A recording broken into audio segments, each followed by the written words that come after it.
Evangelist பால் பாலபாஸ்கரன் கொடுக்கும் சிலுவையின் செய்தியை கேட்டுக்கொண்டிருக்கும் சகோதர சகோதரிகளையும் நண்பர்களையும் இச்செய்தி மூலமாக சந்திப்பதில் பெரும் மகிழ்ச்சி அடைகிறோம். தாம் ஒருவரே ஞானமுள்ளவருமாயிருக்கிற தேவனுக்கு இயேசு கிறிஸ்துவின் மூலமாக என்றென்றைக்கும் மகிமையும் கனமும் உண்டாவதாக. ஆமீன்.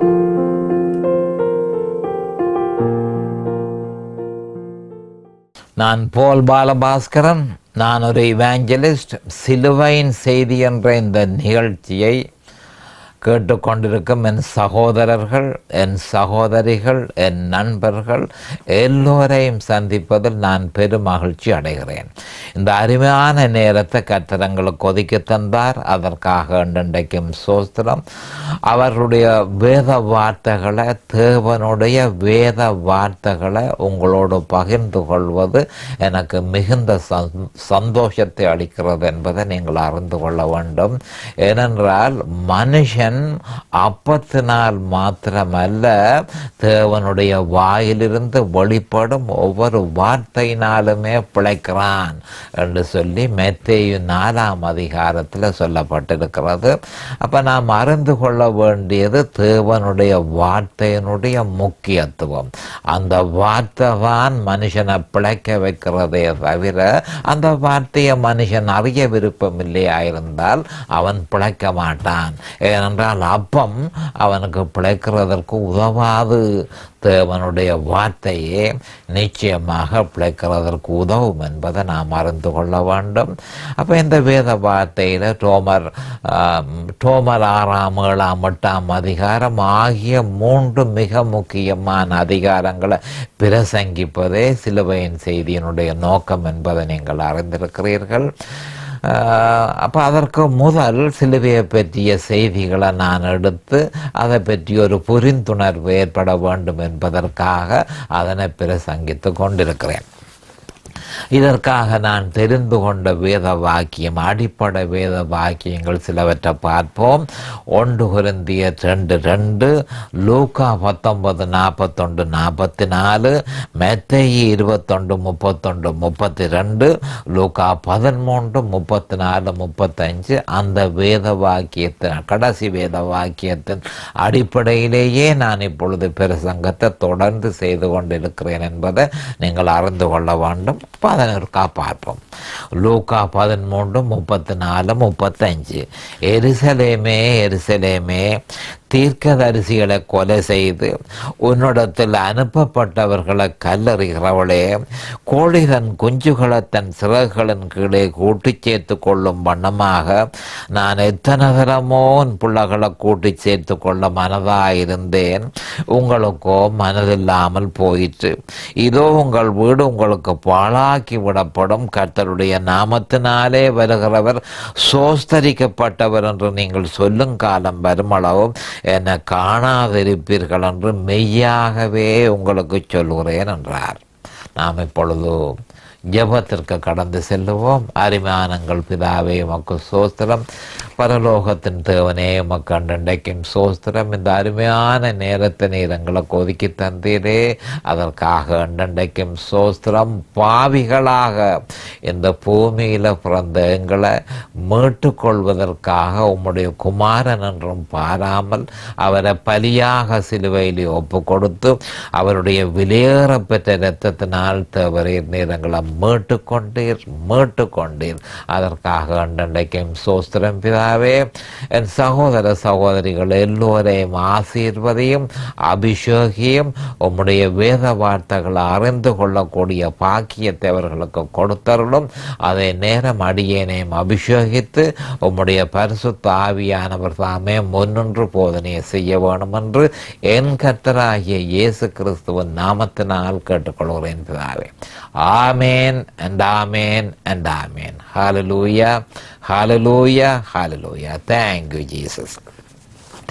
இந்த லூக்கா 13:34-35 இந்த மேலே இதை பற்றி எத்தனையோ தரம் நான் உங்களுக்கு விளங்கப்படுத்தி இருக்கிறேன். ஆனபடியால் சுருக்கமாக இதனுடைய அர்த்தத்தை விளங்கப்படுத்துவது எனக்கு போதுமாக தெரிகிறது. என்னென்று சொன்னால் இது ஏற்கனவே உங்களுக்கு இதை பற்றி சொல்லி இருக்கிறேன்.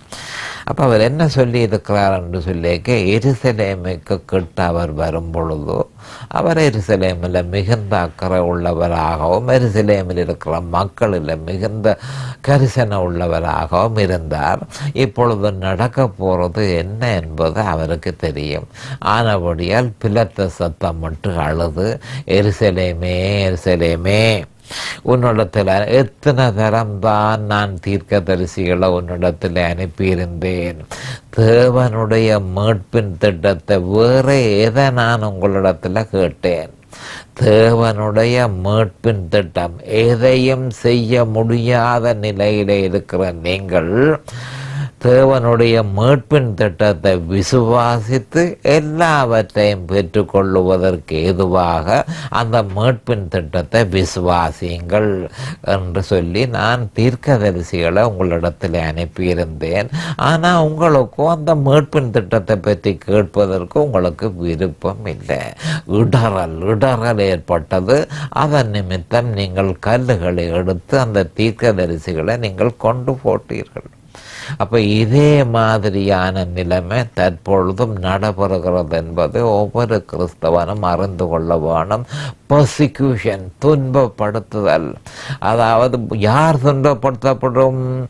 சிலுவையின் செய்தியை பிரசங்கிக்கிற மனுஷனே துன்பப்படுவானே தவிர சிலுவையில் அறையப்பட்ட இயேசு கிறிஸ்துவை பிரசங்கியாத எந்த மனுஷனுக்கும் துன்பம் ஏற்படாது.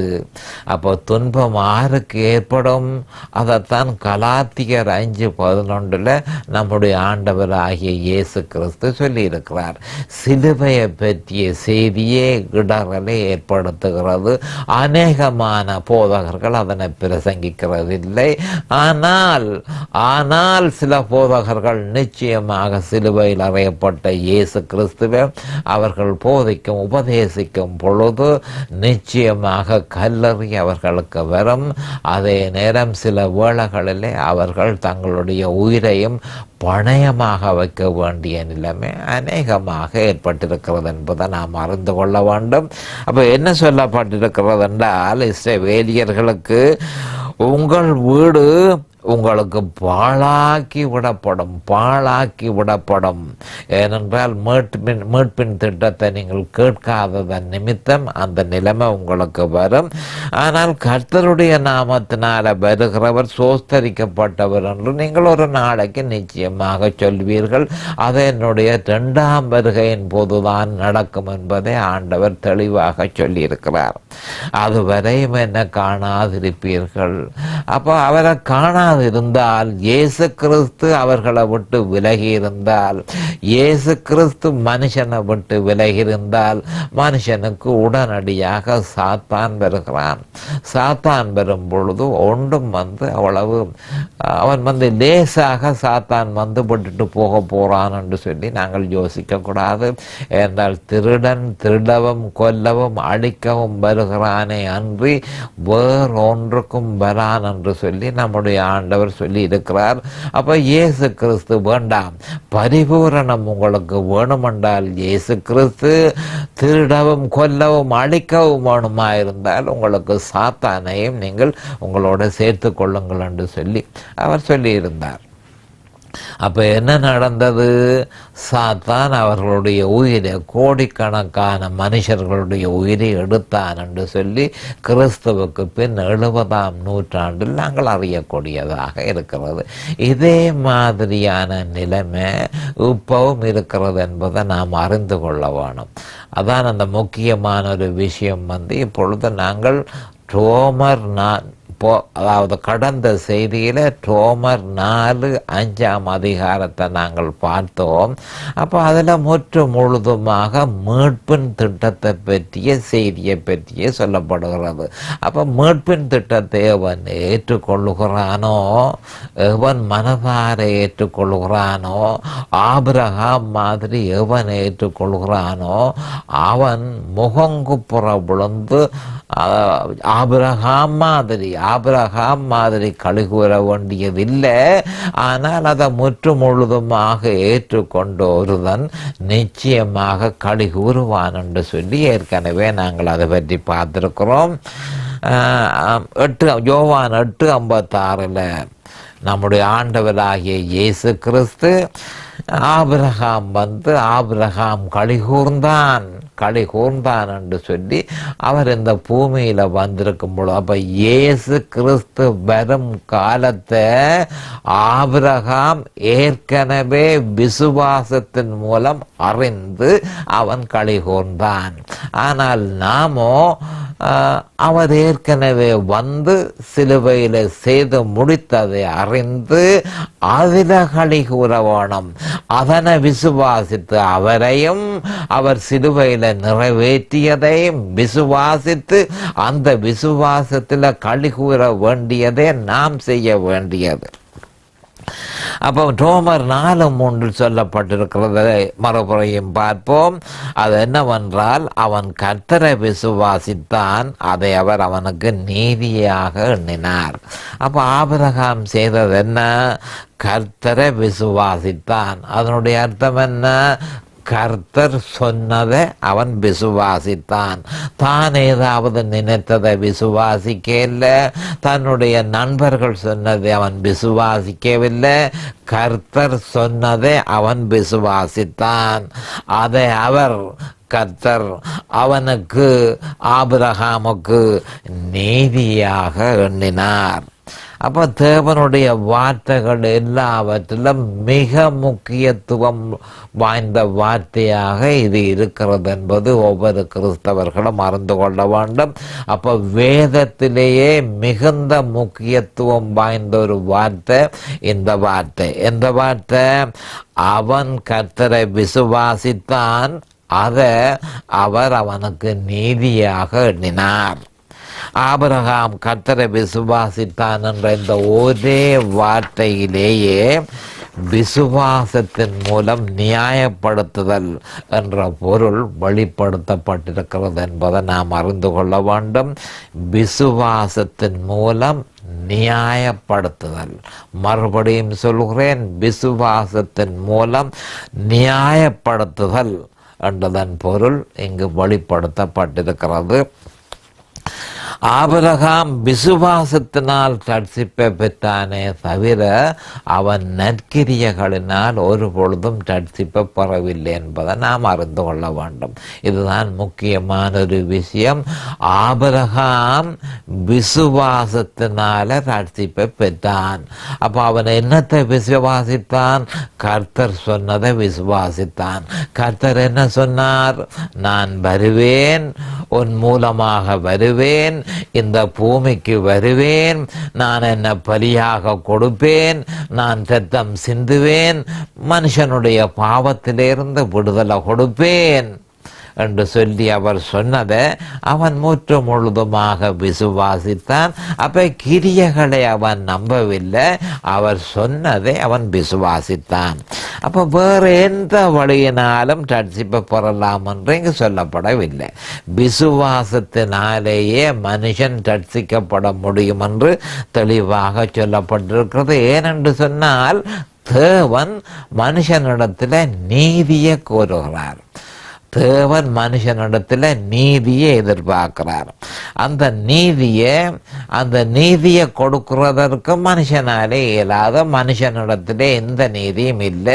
சுயநீதியை தவிர வேறு எந்த நீதியும் அவன்கிட்ட கிடையாது. ஆனால் தேவனோ தேவ நீதியை அவர் எதிர்பார்க்கிறார். அது கிறிஸ்து சிலுவையில் நிறைவேற்றிய நீதியே தவிர வேறு எந்த நீதியும் அல்ல. அப்போ நீதியை எதிர்பார்க்கிறார் என்று சொல்லப்படும் பொழுது எந்த நீதியை அவர் எதிர்பார்க்கிறார்? இயேசு கிறிஸ்து மனுஷன் சார்பில் சிலுவையில் நிறைவேற்றிய அந்த ஒரே ஒரு நீதியையே தேவன் எதிர்பார்க்கிறார். வேறு ஒரு நீதியையும் அவர் எதிர்பார்க்கவில்லை. தேவன் வேறு எதனையும் ஏற்றுக்கொள்ள மாட்டார். ஏனென்றால் மற்ற எல்லா நீதியும் சுயநீதி என்பதை நாம் அறிந்து கொள்ள வேண்டும். அப்ப பாவியான மனுஷன் ரட்சிப்பை பெறுவதற்கு தேவனுடைய குமாரன் கிறிஸ்துவனுடைய சாட்சியை விசுவாசிக்க வேணும். இதுதான் அங்கே சொல்லப்பட்ட விஷயம். அந்த நீதியை பெறுகிறதுக்கு மனுஷன் என்ன செய்ய வேணும்? பாவியான மனுஷன் தேவனுடைய குமாரன் இயேசு கிறிஸ்துவனுடைய சாட்சியை விசுவாசிக்க வேணும். அப்போ இதைத்தான் இந்த பூமியில் பாவியாக பிறந்திருக்கிற மனுஷர்கள் தேவகுமாரனாகிய இயேசு கிறிஸ்துவனுடைய சாட்சியை அவர்கள் விசுவாசிக்க வேண்டும். அதை விசுவாசிக்கும் பொழுது அவர்களுக்கு கிறிஸ்துவனுடைய நீதி தேவனால கொடுக்கப்படுகிறது என்பதை நாம் அறிந்து கொள்ள வேண்டும். அதை விசுவாசித்த உடனே அவன் நீதிமான் ஆக்கப்பட்டு, அப்போ கிறிஸ்துவோட உடன் சுதந்திரமாக, அதாவது விசுவாசத்தினாலே எல்லா நன்மையையும் அவன் அனுபவிக்க போகிறான் என்பதை ரோமர் 8:17 சொல்லப்பட்டிருக்கிறது. அவன் கிரியைகளினால பெற முடியாத எல்லாவற்றையும் அவன் விசுவாசத்தினால பெற்றுக்கொள்கிறான் என்று சொல்லி ரோமர் 8:17 தெளிவாக கூறுகிறது. ரோமர் 8:17 நாம் பிள்ளைகளானால், அப்ப விசுவாசத்தின் மூலம் தேவனுடைய பிள்ளைகளாக நாங்கள் மாற முடியும்.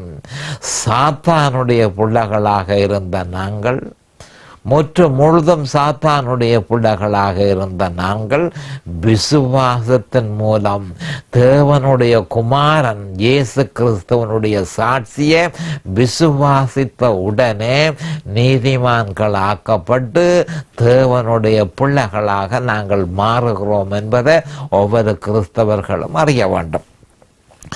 அப்படி பிள்ளைகளான உடனே கிறிஸ்துவுக்குரியதுகள் எல்லாம் நமக்குரியதாகுது. அதைத்தான் நாம் பிள்ளைகளானால் சுதந்திரமாமே, தேவனுடைய சுதந்திரம் கிறிஸ்துவுக்கு உடன் சுதந்திரமாமே, கிறிஸ்துவுடனே கூட நாம் மகிமைப்படும் படிக்கு அவருடனே கூட பாடுபட்டால் அப்படியாகும். அவருடனே கூட பாடுபட்டால் அவர் சிலுவையில் செய்து முடித்ததை விசுவாசித்து இயேசு கிறிஸ்துவோட சிலுவையில் அறையப்பட்டு அவரோட மரித்து அவரோடு அடக்கம் பண்ணப்பட்டு அவரோடு உயிர்த்தெழுந்தால் உயிர்த்தெழுந்திருக்கிறேன் என்று சொல்லி எந்த ஒருவன் விசுவாசிக்கிறானோ அவன் பாடுபடுகிறான். அவருடைய மரணத்துக்குள்ள அவன் பங்கு பற்றி அவருடைய பாடுகளில் அவன் பங்கு பற்றி இருக்கிறபடியினால் அப்படியாகும்.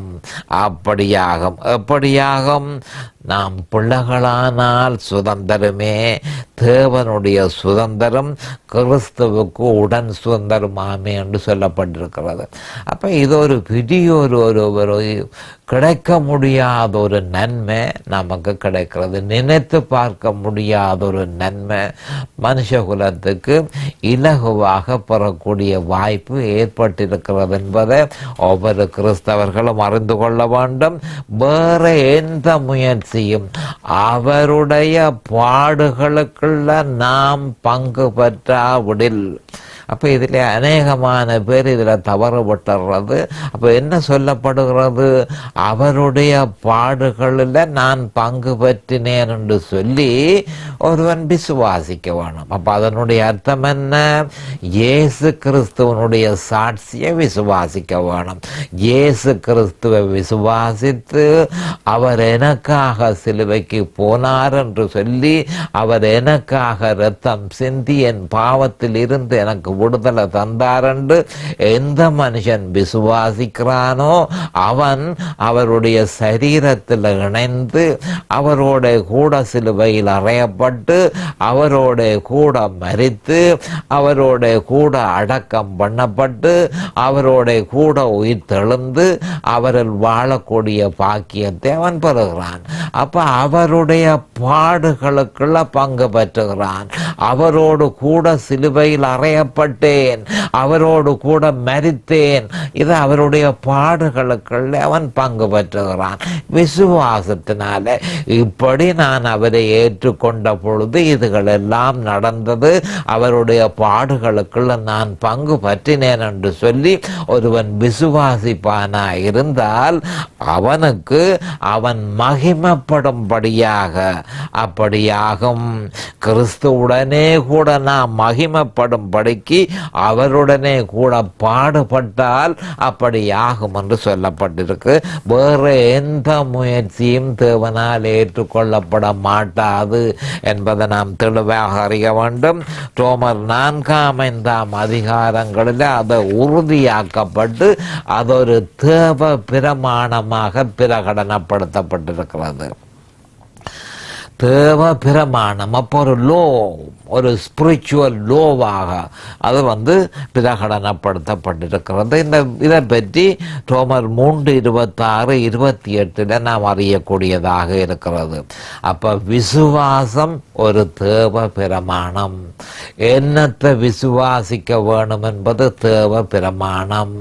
அவருடைய பாடுகளுக்குள்ள பங்கு பற்றினால் நீங்கள் மகிமைப்பட முடியும் என்று சொல்லி ஏற்கனவே நாங்கள் ரோமர் 8:17 சொல்லப்பட்டிருக்கிறது. அப்போ அவருடைய பாடுகளுக்குள்ள விசுவாசத்தின் மூலம் பங்கு பெற்ற வேண்டியது நமக்கு அவசியமாகிறது. அப்போ அதனை என்ன செய்யப்பட்டிருக்கிறது? பவுல் அப்போஸ்தலர் பரிசுத்த ஆவியினால் ஏவப்பட்டு அது ஒரு பிரமாணம், அது ஒரு லோ.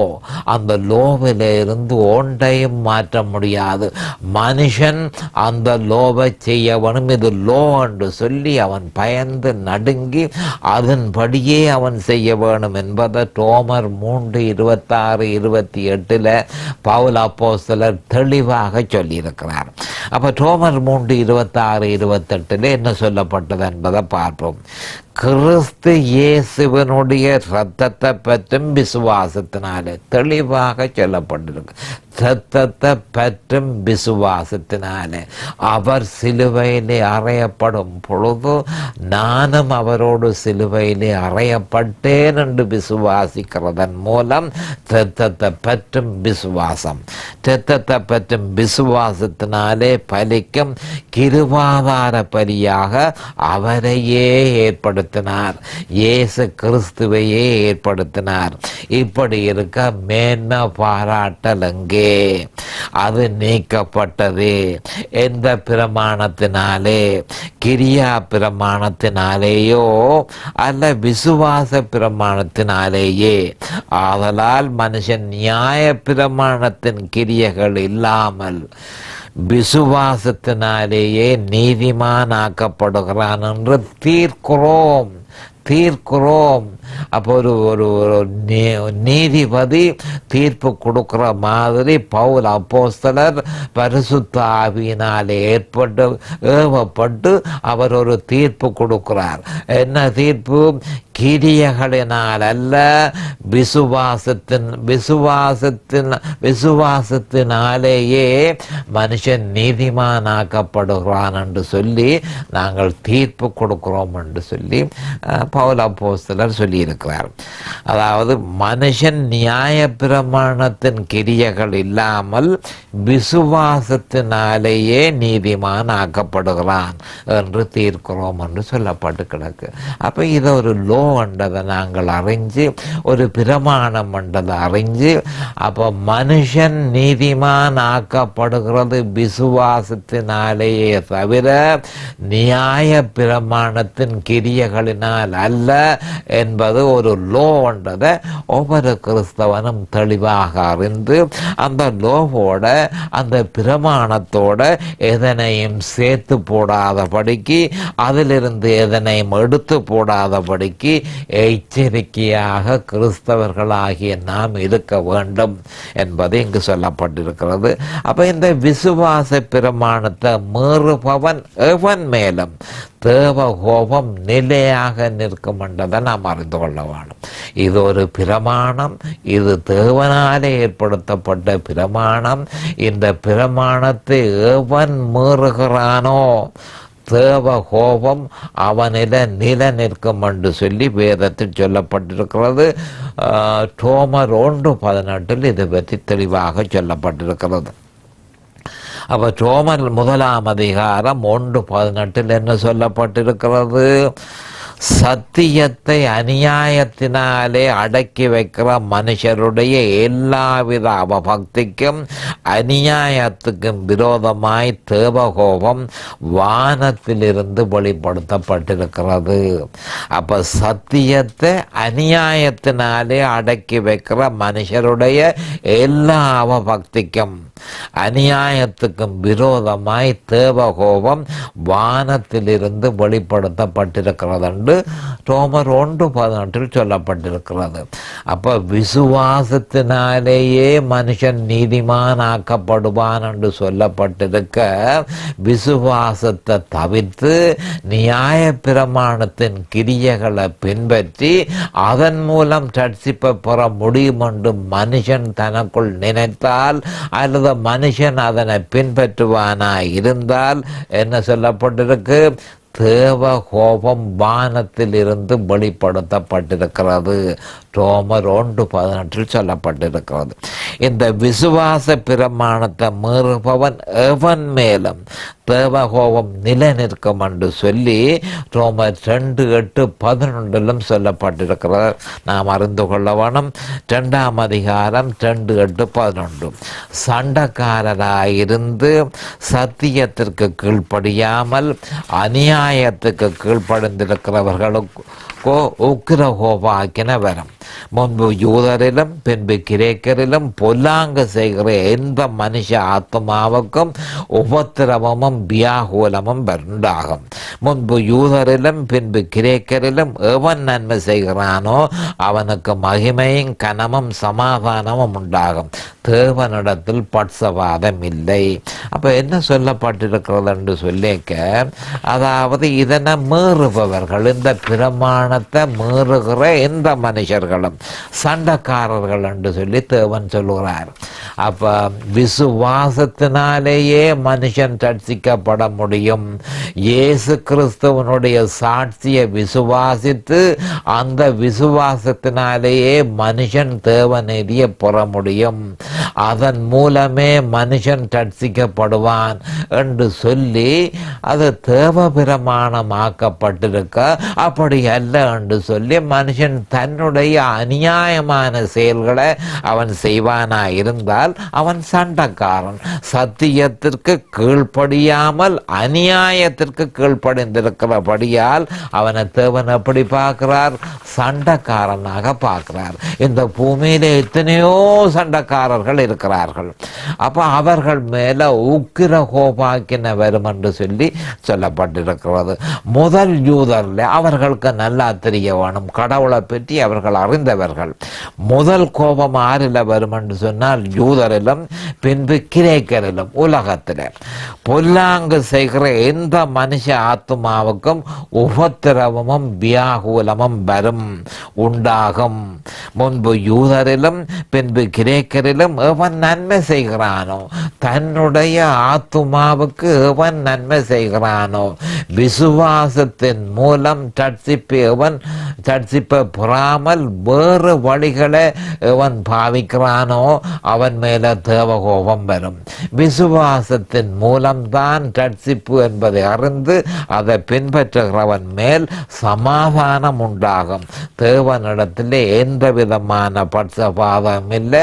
முதல் யூதர்ல அது நடத்தப்படும். யூதர்கள் எதிர்த்தால் அவர்களுக்கு எதிராக, பிறகு அடுத்ததாக கிரேக்கரிடம் இது நடைமுறைப்படுத்தப்படும் என்று சொல்லப்பட்டிருக்கு. இப்பொழுது நேரம் சமீபமாகிவிட்டது. அடுத்த செய்தியில் இது பற்றி இன்னும் அதிகமாக பார்க்க வேண்டியது மிகுந்த முக்கியத்துவம் வாய்ந்த ஒரு விஷயம். என்றால் மனுஷன் ரட்சிக்கப்படுவதை பற்றி சொல்லப்பட்டிருக்கிறது. ஆனபடியால் நேரம் சமீபமாகிவிட்டது. அடுத்த செய்தியில் பார்ப்போம். அது வரைக்கும் கர்த்தராகிய இயேசு கிறிஸ்துவின் நாமத்தினால் நான் உங்களை ஆசீர்வதிக்கிறேன். அவருடைய கிருபையும் இரக்கமும் உங்களுக்கு தாராளமாக கிடைப்பதாக இயேசுவின் நாமத்தில் பிதாவே, ஆமென். இந்த சிலுவையின் செய்தியை கேட்பவர்கள் அதன் ஆவிக்குரிய பலனை பூரணமாக அடைய வேண்டும் என்பதே நம்முடைய பிரார்த்தனையாகும். தொலைபேசி மூலம் தொடர்பு கொள்ள விரும்புவோர் 647-465-1224 மூலமும், இமெயில் மூலம் தொடர்பு கொள்ள விரும்புவோர் paulbalabhaskaran@gmail.com மூலமும் தொடர்பு கொள்ளலாம்.